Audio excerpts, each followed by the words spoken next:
এইখন ৰাজ্যৰে এখন ব্যতিক্ৰমী গাঁও পঞ্চায়ত। এই গাঁও পঞ্চায়তখনে গ্ৰহণ কৰিছে এক ব্যতিক্ৰমী পদক্ষেপ। পঞ্চায়তখনৰ আবাদী হৈ থকা বহুবিঘা মাটিত ইতিমধ্যে ৰোপণ কৰিছে হাজাৰ হাজাৰ মাটি কঁঠাল আৰু হাঁচি গছৰ পুলি। ৰোপণ কৰিছে কেইবা শতাধিক সূৰ্যমুখী ফুল। ক'ত আছে এইখন গাঁও পঞ্চায়ত? হয়, এইখন শিৱসাগৰ জিলাৰ গৌৰীসাগৰ উন্নয়ন খণ্ডৰ অন্তৰ্গত ডিকচু গাঁও পঞ্চায়ত। এইখন পঞ্চায়তৰ এখন বাগিচাই এতিয়া বহু লোকৰ মন আকৰ্ষণ কৰিছে। পঞ্চায়তখনৰ কাষতে শ শ সূৰ্যমুখী ফুলে ৰমক চমককৈ ফুলি পথাচাৰীৰ মন জোৰাইছে। পঞ্চায়তখনৰ অন্তৰ্গত অৰ্ধ শতাধিক মহিলাই এই সূৰ্যমুখী ফুলৰ বাগিচাখন নিতৌ পৰিচৰ্যা কৰি আহিছে।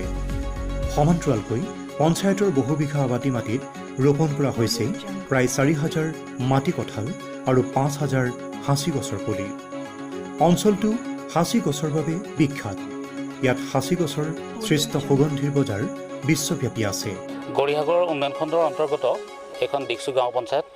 প্ৰথমতে এই ঠাইডোখৰত প্ৰায় ৪.৫ বিঘা মাটি আবাদী হৈ পৰি আছিল, হাবি জংঘলে ভৰপূৰ আছিল। কিন্তু আমাৰ মনলৈ চিন্তা আহিল যে এই হাবি জংঘলখিনি যদি কাটি আমি ইয়াত কিবা এটা কৰিব পাৰি, তাৰ সেই চিন্তাই এতিয়া ফচল আমি লাভ কৰিছোঁ। এই হাবি জংঘলখিনি কাটি ইয়াত আমি ৫,০০০ মাটি কঁঠালৰ আমি পুলি ৰুইছোঁ আৰু ৫,০০০ৰো অধিক আমি হাঁচি পুলি খেতি আমি কৰিবলৈ লৈছোঁ।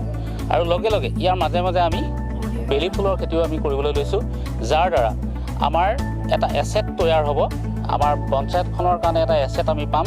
প্ৰতি বছৰে বছৰে আমাক এই মাটি কঁঠালৰ পৰা এটা ৰাজহ আমি পাম আৰু সেই ৰাজহৰ দ্বাৰা আমাৰ আন্তঃগাঁথনি উন্নয়ন কৰাৰ উপৰিও আমাৰ দুখীয়া ৰাইজৰ প্ৰতি আমি সহায়ৰ হাত আগবঢ়াব পাৰিম। আমাৰ যিবিলাক জৰাজীৰ্ণ পথ আছে এই পথবিলাকৰ কাৰণে আমি অনুদান দিব পাৰিবলৈ সক্ষম হ'ম বুলি আমি বিবেচনা কৰি আমি এই খেতি আৰম্ভ কৰিছোঁ। গতিকে আমি সকলো ইয়াত কাম কৰা সকলো মহিলা পুৰুষ সকলোকে আমি ধন্যবাদ জনাইছোঁ। যিটো সময়ত পঞ্চায়তৰ বিভিন্ন দুৰ্নীতিৰ বাতৰিয়ে শিৰোনাম দখল কৰিছে, ঠিক সেই সময়তে শিৱসাগৰ জিলাৰ গৌৰীসাগৰ উন্নয়ন খণ্ডৰ অন্তৰ্গত ডিকচু গাঁও পঞ্চায়তে লোৱা উন্নয়নমূলক আঁচনিয়ে সচেতন ৰাইজৰ দৃষ্টি কাঢ়িবলৈ সক্ষম হৈছে। পঞ্চায়তখনৰ নিজা ৰাজহৰ ভঁৰাল টনকিয়াল কৰিবৰ বাবে আবাদী হৈ পৰি থকা পঞ্চায়তৰ মাটিত পঞ্চায়তখনৰ এলেকাধীন পুৰুষ মহিলা ওলাই আহি হাবি জংঘল কাটি এই কাৰ্য সাধন কৰিছে। ডিকচু গাঁও পঞ্চায়তখন প্ৰথমতে এডোখৰ অলপ হাবিমূৰীয়া আছিলে। তাৰপৰা আমি মহিলাসকলে হাবি মুকলি কৰি ভাঙি মেলি ইয়াত মাটি কঁঠাল আৰু বেলি ফুলৰ খেতি কৰিছোঁ। হাঁচি পুলিও ৰোৱা হৈছে ইয়াত। তাৰপৰা আমাৰ মানে পৰিয়াল পোহপাল দিবলৈ অকণমান হেৰি হৈছে, সুবিধা পাইছোঁ আমি এবাৰ। তাৰপৰা বেলি ফুলো ফুলত ভাল লাগিছে, আমি তাৰ যতনো লৈছোঁ এতিয়া। তাৰপৰা ওচৰ চুবুৰীয়া মানুহে ভাল পাইছে মানে আহি পিনি চাই। আঁতৰৰ মানুহো ইয়াত চেল্ফি টেল্ফি তুলিবলৈ আহে। পঞ্চায়তৰ এনেগা আঁচনিত কাম কৰা মহিলা আমি আজি প্ৰায় 2 বছৰ দিন কাম কৰিয়ে আছোঁ।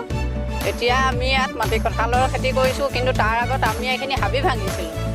মহিলাখিনিয়ে ভাঙিছোঁ গোটেই হাবিখিনি। ডাঙৰ ডাঙৰ ফুটুকলা গছ আছিলে সেইখিনি ভাঙিছোঁ আৰু বাকী এনে গছ গছনি আছিলে সেইখিনিও আমিয়ে চাফা কৰিছোঁ। এতিয়া মাটি কঁঠালৰ খেতি আছে, বেলি ফুলৰ খেতি আছে।